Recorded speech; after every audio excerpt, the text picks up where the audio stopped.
Contoh, orang hidup pertama kali ngapain? Buka mata, bangun tidur, buka mata, cek. Islam ngurusin nggak? Diurusin. Mulai hidup itu udah diajarin. Buka mata, kamu langsung syukur sama Allah Ta'ala. Ucapkan alhamdulilladzi ahyana ba'da ma amatana wa ilaihin nusyur. Dengan rasa syukur, senang, alhamdulillah hidup lagi. Senang. Pertanyaannya, tadi pagi bangun tidur udah gitu belum? Kalau sudah, alhamdulillah. Tapi kebanyakan orang cek, pemirsa di rumah, dicek. Bukan sekedar ngucap loh ya. Kalau ngucap burung beo juga bisa. Alhamdulillah, alhamdulillah. Burung dilatih bisa ngucap alhamdulillah. Bahkan alarm saya ini, saya suruh ngucap macam-macam bisa ini. Jam 4 ya, kamu ngucap alhamdulillah di ahyana, bisa, rekam suara saya. Baca satu sekali, bisa. Apa bedanya saya dengan handphone kalau cuma ngucap? Apa bedanya saya dengan burung beo kalau saya cuma ngucap? Tapi bil istisyar, dengan betul-betul merasakan syukur, terima kasih, itu loh, udah belum? Alhamdulillah urip. Alhamdulillah masih hidup. Mestinya kan itu udah pagi bangun senengnya luar biasa. Lah sementara kita bangun tidur tidak merasakan bahagia. Aneh toh, dikasih hidup kok nggak merasa bahagia. Mestinya bisa hidup itu kan kebahagiaan yang mengalahkan semua bentuk susah. Seharusnya kan seperti itu. Makanya Islam ngajarin bangun tidur kamu alhamdulillah dulu, syukur sama Allah Ta'ala. Sampai nanti mau tidur diajarkan semuanya.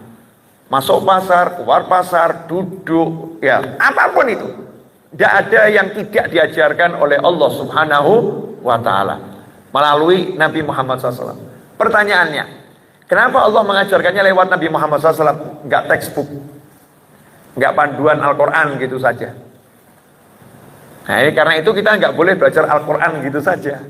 Karena kalau belajar Al-Quran gitu saja, kita udah menyalahin ya, yang diajarkan Allah Subhanahu wa Ta'ala. Allah mengatakan, "Lau anzalna hadzal Qur'an 'ala jabalin", seandainya kami turunkan Al-Quran ini pada gunung, maka gunung itu akan hancur lebur, khasyi'an mutasaddian min khasyatillah. Al-Quran nggak diturunkan ke gunung. Ya, tidak diturunkan kepada batu jadi tulisan, enggak.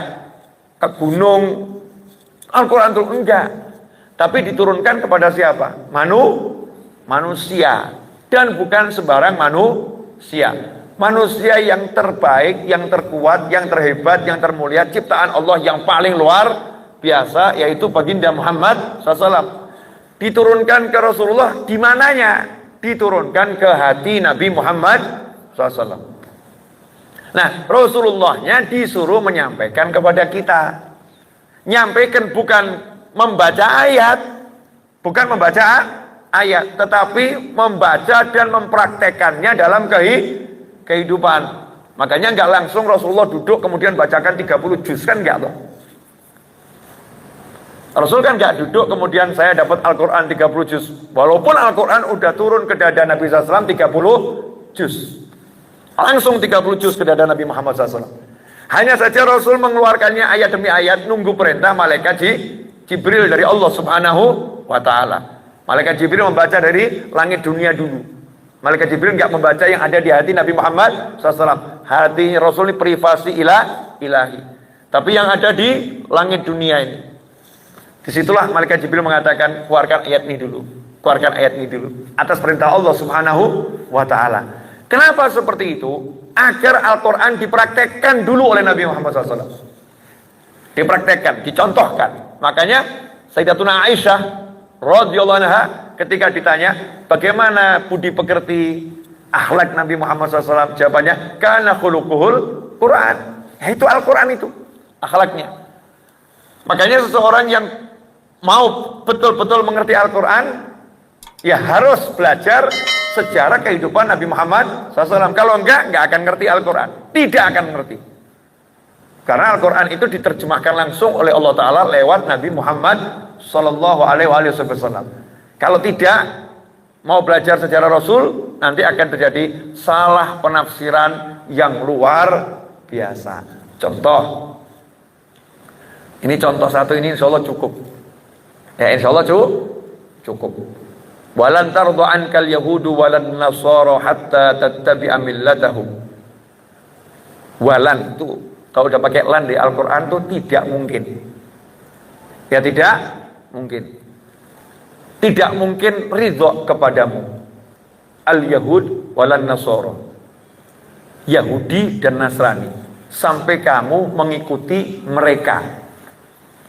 Ayat ini dikutip, disampaikan di khutbah Jumat, disampaikan di majelis-majelis, disampaikan di pengajian-pengajian. Terus sama khotibnya kita yang nggak paham ditambahin. Jadi Yahudi dan Nasrani musuh Islam. Pernah enggak mendengar yang seperti itu? Yahudi, Nasrani, musuh Islam. Yahudi, Nasrani, musuh Islam. Sehingga umat Islam alergi sama kata Yahudi dan Nasrani. Ketemu Nasrani, musuh. Ketemu Yahudi, musuh. Apakah seperti itu sebetulnya? Enggak. Tidak seperti itu. Ini salah kaprah yang luar biasa. Sejak kapan Allah Ta'ala mengajarkan hambanya memusuhi hambanya yang lain? Kalau untuk urusan yang punya keyakinan berbeda, kita yakin bahwasanya inna dina indallahil Islam. Di sisi Allah agama yang paling diterima, diakui benar adalah Islam. Itu keyakinan umat Islam. Tapi kita nggak boleh paksakan keyakinan kita kepada siapapun. La ikraha fid din. Tidak boleh paksa siapapun. Wa ma 'alaika illal balagh. Tugasmu hanya menyampaikan. Qul ya ayyuhal kafirun. Itu jelas ayat tentang cara bermuamalah. Ya, surat tentang cara berhubungan dengan orang-orang yang enggak beriman kepada Allah dan kepada Nabi Muhammad sallallahu alaihi wasallam. Tutupannya apa? Lakum dinukum waliyadin.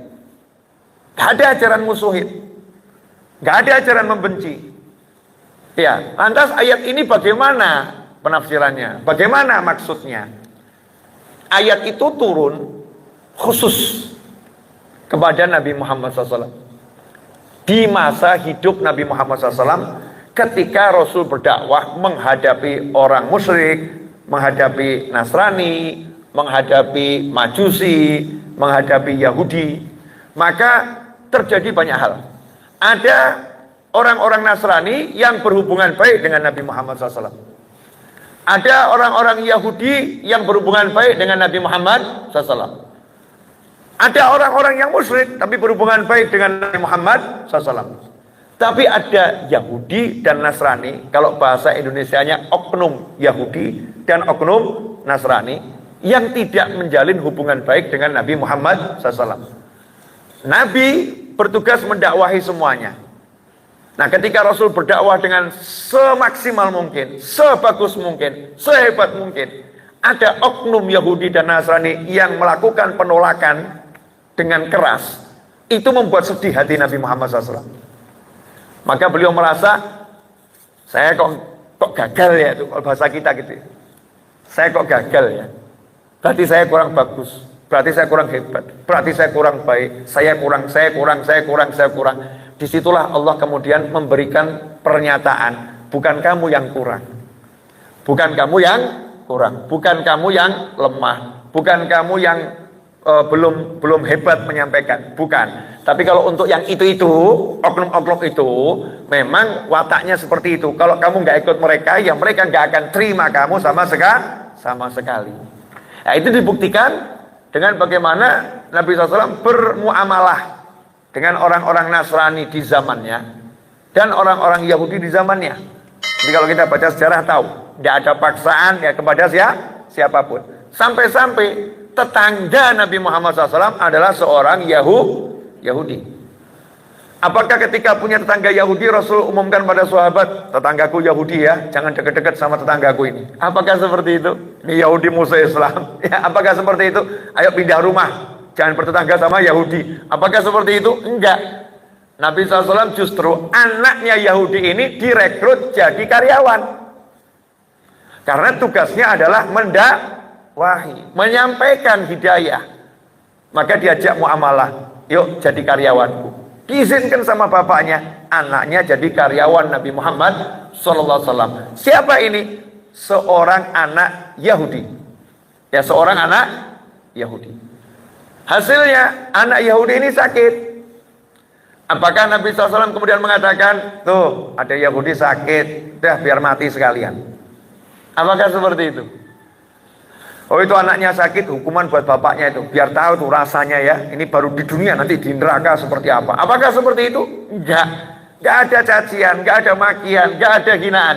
Yang ada, wa ma arsalnaka illa rahmatan lil alamin.